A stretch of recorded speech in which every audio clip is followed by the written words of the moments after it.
जय श्री कृष्ण मित्रों, जय जय श्री सीताराम। आइए देखते हैं सुमित ज्ञान यूट्यूब चैनल में। स्वागत है सभी दर्शकों का हमारे सुमित ज्ञान यूट्यूब चैनल में। सभी दर्शकों से मेरी तरफ से जय श्री कृष्ण, जय जय श्री सीताराम। मित्रों, आज आप लोगों के समक्ष में एक वैश्य और एक ब्राह्मण की बहुत सुंदर कहानी सुनाने के लिए जा रहा हूं। दोस्तों, कहते हैं इस पृथ्वी पर भगवान श्री कृष्ण की जन्मभूमि मथुरा नगरी है। वहां रूपड़िका नाम की एक वैश्या रहती थी। उसकी मां मकरदृष्टा बड़ी ही कुरूप और कुबड़ी थी। वह कुटनी का कार्य भी करती थी। रूपड़िका के पास आने वाले युवक उसकी मां को देखकर बड़े दुखी होते थे। एक बार रूपड़िका पूजा करने मंदिर में गई। वहां उसने दूर खड़े एक युवक को देखा। युवक ने भी रूपड़िका को देखा और देखते ही वह उस पर आसक्त हो गया। वह उसे प्राप्त करने के लिए विचार करने लगा। बेचारा युवक आया तो था पूजा करने, किंतु वैश्या पर मर मिटा। दोस्तों, रूपड़िका की मन स्थिति भी इसी प्रकार की हो गई। वह भी पूजा करने आई थी, किंतु युवक पर मोहित हो गई। उसने अपने साथ आई सेविका से कहा, देखो वह सामने एक युवक खड़ा है, जाकर उससे कहो कि आज रात्रि में मेरे घर पर पधारे। सेविका युवक के पास गई और बोली, युवक, वह सामने मेरी स्वामिनी रूपड़िका खड़ी है। उन्होंने आज रात्रि आपको अपने घर आमंत्रित किया है। आप अवश्य आने की कृपा करें। यह सुनकर युवक बोला, मुझे इसमें कोई आपत्ति नहीं है, किंतु मैं लवजंग नाम एक निर्धन ब्राह्मण हूँ, जबकि रूपड़िका के पास केवल धनवान ही जा सकते हैं। ऐसी स्थिति में मैं वहां कैसे आ सकता हूँ? मेरी स्वामिनी आपसे धन नहीं चाहती। आप केवल उनके निवास स्थान पर आ जाएं, यही बहुत है। यदि ऐसी बात है तो आज रात्रि में अवश्य जाऊंगा। सेविका ने सारी बात रूपड़िका को बताई। पूजा करने के बाद रूपड़िका अपने घर पहुंची और उस युवक के ध्यान में डूब गई। संध्या होने पर वह उसकी प्रतीक्षा में बैठ गई। लवजंग निश्चित समय पर रूपड़िका के पास पहुंच गया। मकरदृष्टा को बड़ा आश्चर्य हुआ, क्योंकि उसने रूपड़िका को काफी समझा बुझाकर मंदिर भेजा था। लवजंग को आया देख रूपड़िका प्रसन्नता के साथ उसे अपने शयन कक्ष में ले गई। उसने अपनी मां की भी कोई परवाह न की। लवजंग के साथ सहवास करने से रूपड़िका को अपार आनंद प्राप्त हुआ था। वह अपने जीवन को धन समझने लगी। उसने अन्य युवकों से संबंध तोड़ लिए और केवल लवजंग की होकर रहने लगी। लवजंग भी आनंद पूर्वक उसी के घर में रहने लगा। अपनी कन्या के इस व्यवहार से मकरदृष्टा बड़ी दुखी थी। कहाँ वह नगर भर की वैश्याओं को प्रशिक्षण देती थी और कहाँ उसी की पुत्री उसके बस से बाहर हो गई। उसकी कुछ समझ में नहीं आ रहा था। दोस्तों, क्या करे? एक दिन वह रूपड़िका से बोली, पुत्री, इस दरिद्र को तुमने क्यों पाल लिया है? मनुष्य भले ही मुद्रे का स्पर्श कर ले, किंतु वैश्या निर्धन का स्पर्श नहीं करती। सच्चे प्रेम और वैश्यावृत्ति का आपस में कोई संबंध नहीं है। वैश्याएं कभी किसी से प्रेम नहीं करती हैं, वो केवल धन की भूखी होती हैं। प्रेम बंधन में उलझ जाने वाली वैश्या की चमक संध्या के समान शीघ्र नष्ट हो जाती है। वैश्या केवल धन के लिए प्रेम का नाटक करती है। मेरा कहा मानो, इस दरिद्र ब्राह्मण से पल्ला झाड़ लो, छुड़ा लो, अन्यथा तुम स्वयं अपने पांवों पर कुल्हाड़ी मार लोगी। मां की बातें सुन रूपड़िका को बड़ा गुस्सा आया। वह कहने लगी, मां, चाहे तुम कुछ भी करो, मैं इसे नहीं छोड़ सकती। मैं इसे प्राणों से भी अधिक चाहती हूँ। मेरे पास धन की कमी नहीं है, और फिर इतने धन का मैं करूंगी भी क्या? तुम बहुत बड़बड़ कर रही हो। अब भविष्य में इस प्रकार की बातें मत करना। पुत्री को विद्रोह पर उतरी हुई जानकर मकरदृष्टा मन मसोच कर रह गई। वह किसी प्रकार लवजंग को निकाल पार करने की योजना बनाने लगी। कुछ दिन बाद मकरदृष्टा ने कुछ सहस्त्र सैनिकों के साथ जाते हुए एक राजकुमार को देखा। उसके पास जाकर वह बोली, राजकुमार, मेरे घर पर एक निर्धन युवक ब्राह्मण ने अधिकार कर लिया है। मैं आपसे प्रार्थना करती हूं कि आप उसे किसी भी प्रकार निकाल बाहर करें। इसके बदले में आप मेरी पुत्री के साथ आनंद पूर्वक विहार कर सकते हैं। प्रजा की रक्षा करना अपना कर्तव्य समझकर राजकुमार ने उसकी बात स्वीकार कर ली। वह रूपड़िका के घर गया।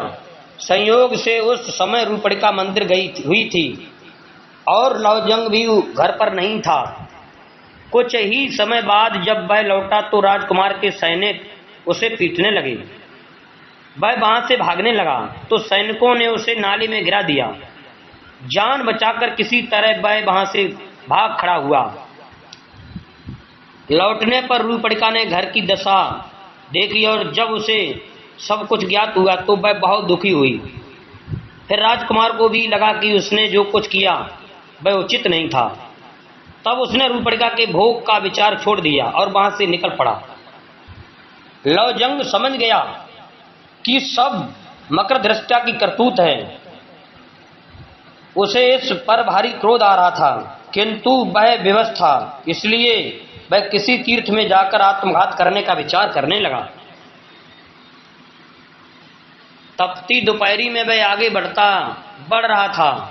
मकरधृष्टा के व्यवहार से दुखी तो वह था ही, ऊपर से भयंकर गर्मी में चलना भी कठिन हो गया।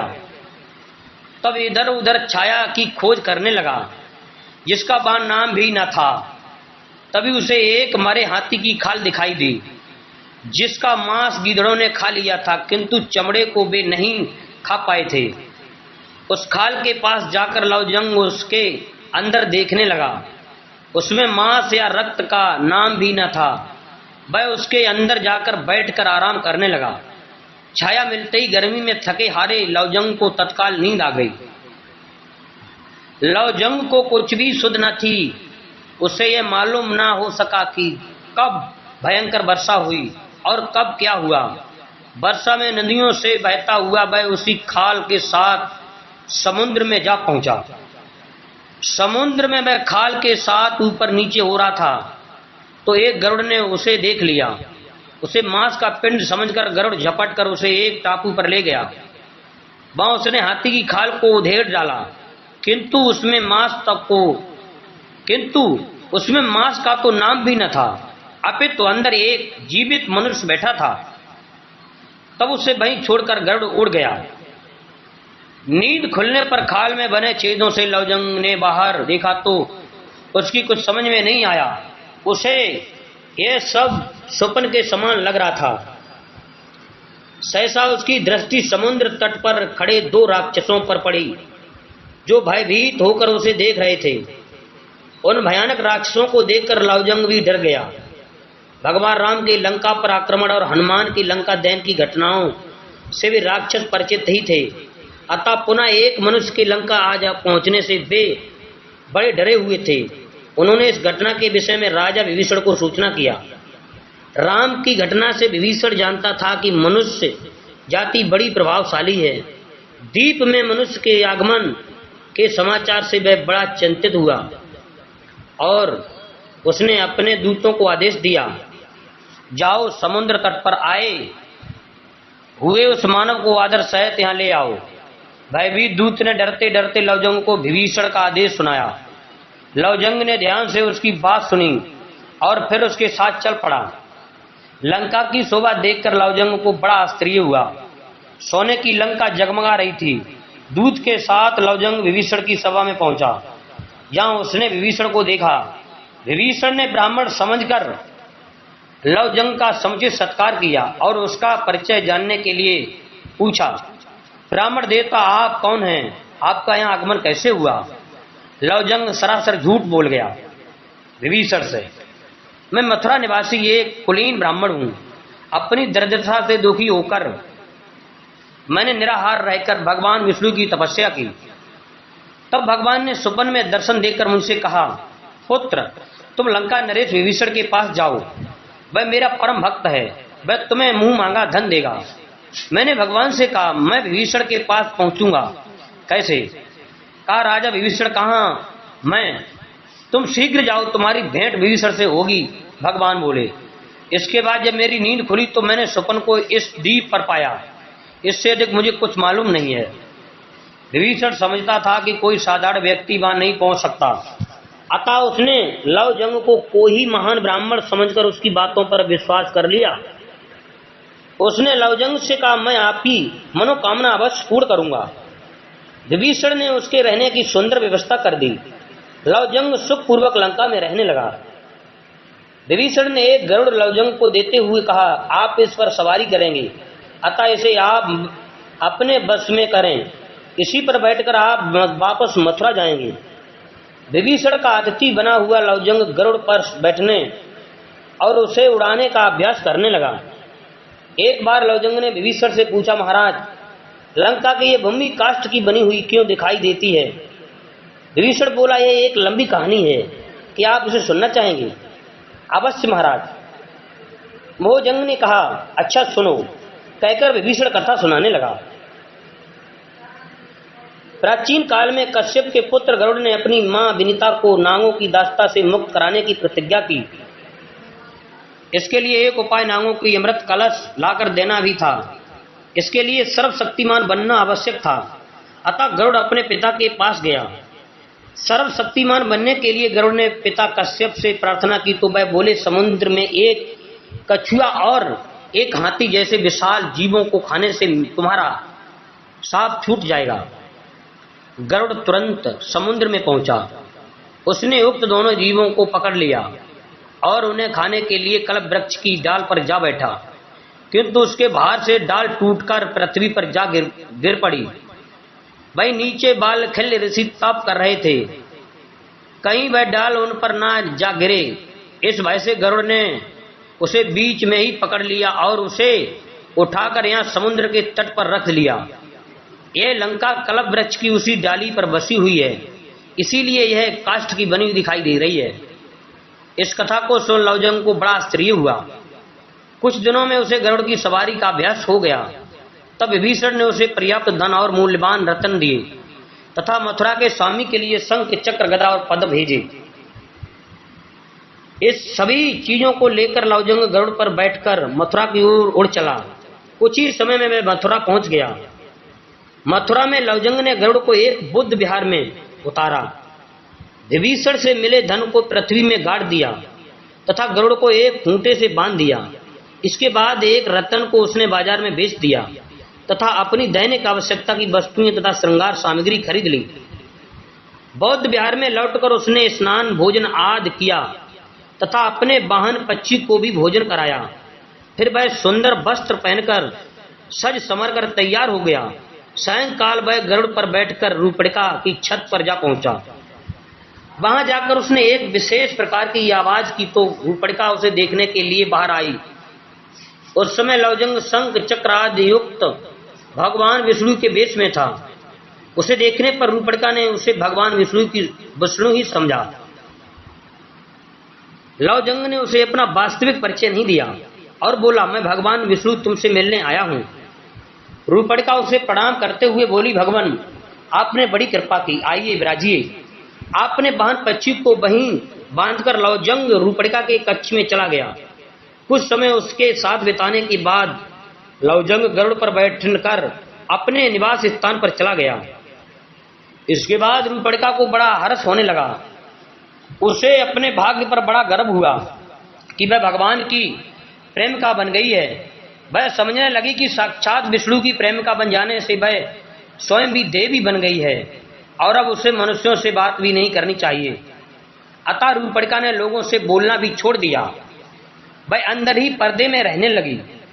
दोस्तों, इसके इस व्यवहार से उसकी मां को आश्चर्य होना स्वाभाविक ही था। इसका कारण जानने के लिए मां ने पुत्री से पूछा, बेटी तुमने बोलना क्यों छोड़ दिया है? मां द्वारा बार बार पूछे जाने पर रूपड़िका ने सारी बात उसे बता दी।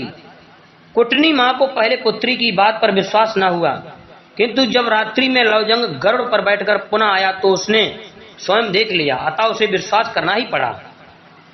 दूसरी प्रातः कुटनी पर्दे की ओर से पुत्री से बोली, बेटी तू तो भगवान की कृपा से देवी बन गई है, मैं तेरी मां हूं, मेरा जीवन भी सफल कर दे।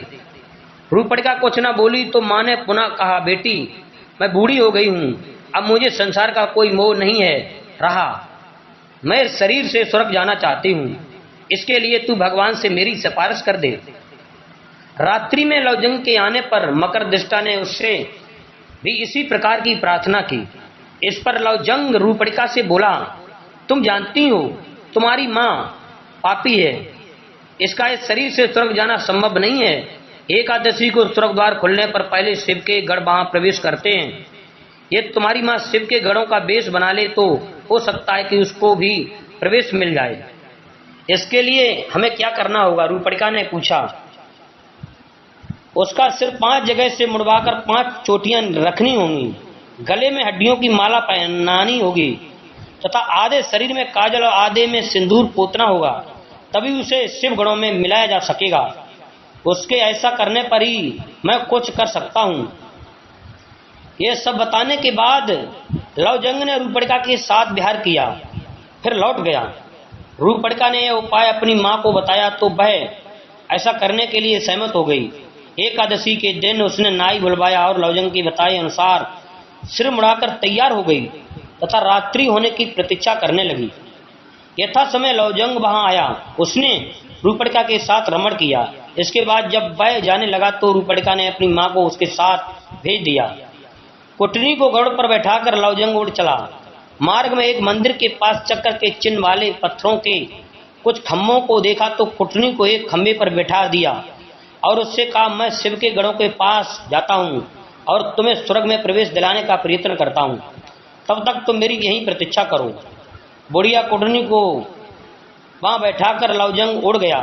आगे एक मंदिर में रात्रि जागरण हो रहा था, लोग कीर्तन कर रहे थे।